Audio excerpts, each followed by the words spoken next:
UFC 315 is this weekend, which means we're going to find a whole bunch of ways to make some money while watching our favorite sport. And my favorite way is playing Underdog Fantasy. If you don't know what Underdog Fantasy is, it's daily fantasy. You come in here, you say higher or lower than any of the numbers you see on the screen, you slap a few of them together, and you can make a whole bunch of money. The reason I love Underdog Fantasy so much is because of the wild amount of options. If we look at Bilal Muhammad, we have 12 choices, 12 different lines to choose from that we just have to say higher or lower. They will even give you free money to play. The only thing you need to do is go to wewantpicks.com/underdog, use promo code WWP, and the free money comes pouring in.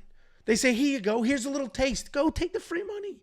Play, enjoy, because we're positive you're going to like this so much that you will come back. Go get the free money. wewantpicks.com/underdog, promo code WWP. UFC 315 is this weekend. I will be focusing on UFC 315, but we could see across the top, we have hockey and tennis, soccer, video games, and you can mix and match sports. None of that here, though. We're sticking with the good stuff. Let's go ahead and close out this entry so I can build it from scratch for you. The power of editing. Let's work our way down the list. I already expanded Bilal Muhammad, and we're going to jump right in with the higher on the Bilal Muhammad takedown line. Here's the reality. I do think Bilal wins, but let's say you don't. Let's say you think he loses and Jack's going to get it going and find himself a finish. Bilal's still going to get 4 takedowns. In Della Maddalena's last fight, he was taken down 7 times before finding that finish. When he fought Basel Hafez had a bunch of takedowns. Bilal Muhammad's going to come forward, box a little bit, get the takedowns. Win or lose, I think we get 4 takedowns out of Bilal Muhammad, who's an absolute takedown machine. If we work our way down, there's a couple of other lines that I like, but what I don't like yet, but you may have it, by the time you're watching this, let's start over here actually. By the time you're watching this, you may have the lower on finish lines. I don't. Right now, I just have the higher on most of these. We do have a few lowers that we're already going to hit, but as the fight gets closer, they release in more and more lines. It's always a tricky balance of waiting for the right amount of lines, but not waiting so long that all the value is gone, because there's a bunch of fights on this card. I think we have more decisions than we do finishes on the entirety of this card. So if you find the lower on finish lines, they may be worth some money, but let's go ahead and work our way down. I'm not touching the co-main event. I do think Manon Fiorot should win. It could be a competitive fight. I don't know if Valentina's going to come in here and try to kickbox or if she's going to try to wrestle, which is why I'm just going to avoid the significant strike lines on both sides there. The over on fight time is probably the way to go, but they have it sort of the reverse of juiced. It's 0.64 times your money. I'm not going to do that on a 25-minute fight. 15-minute fight, sure. 25 minutes, I'm not going to do that. Let's work our way down. If we take a look at the Canadians, the duo of Mike Malott and Jasmine Jasudavicius, we do have a lower on the finish here, and I'm going to do the lower on both of them. Mike Malott is not going to finish Charles Radtke. Charles Radtke is insanely tough. Whether you think Mike Malott wins or not, that's fine.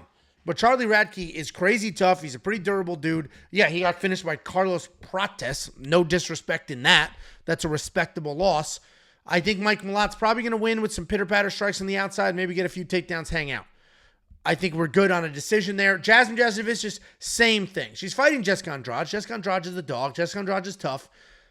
And while Jasmine does have some sneaky submissions and a lot of grappling, I think that we're probably going to end up in a situation where Jasmine wins by decision, or if there does happen to be a finish, it would be on the other side, both for the Jasmine fight and the Mike Malott fight. That's why I started this by saying, if you have the lower on a lot of finish lines, I love those. Every week, we're hitting these Underdog Fantasy lines because of the lower on the finishes, because what it does is it creates a situation that protects you from most outcomes. The only way we lose is if Mike Malott finishes Charlie Radtke. If Mike Malott wins a decision, we're covered. If Mike Malott gets finished, we're covered. If Mike Malott gets out-decisioned, we're covered. So I think we're good on all those fronts. What I like to do is the underdog. If you get an underdog with the finish line, to me, that usually makes a good amount of sense.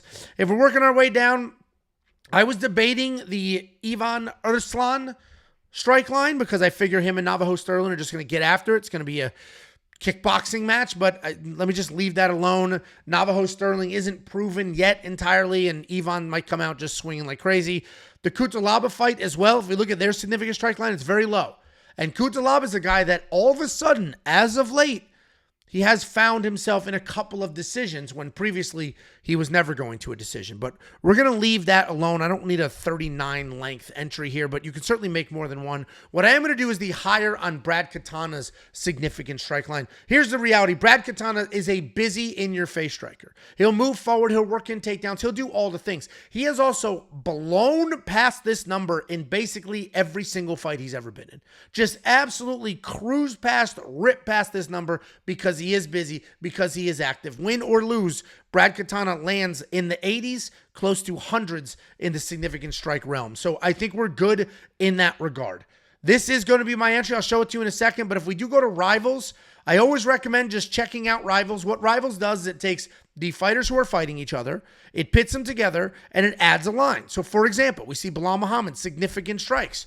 Who's going to land more significant strikes in that fight overall? They're giving Bilal Muhammad 4.5 to start. They're giving him an advantage. So if you think Jack Della Maddalena is going to land more significant strikes, then pick him. If you think Bilal Muhammad will land more, then pick him. You do get some really nice lines here. As the week goes on, they'll add more. Right now, it's just significant strikes. Eventually, they'll add takedowns and some others. But let's take a look at the entry. I've already got this built. We have the 4-pick entry. We got Jasmine Jasudavicius to not get a finish. Bilal Muhammad to get more than 3.5 takedowns. Mike Malott to not get a finish. And Brad Katana to get more than 63.5 significant strikes. This is my entry. If you like it, great. If you don't, that's fine. Just get your free money. Get the free money. It's promo code WWP. You get free money. I get a couple of dollars. It works for everybody. WeWantPicks.com/underdog, promo code WWP.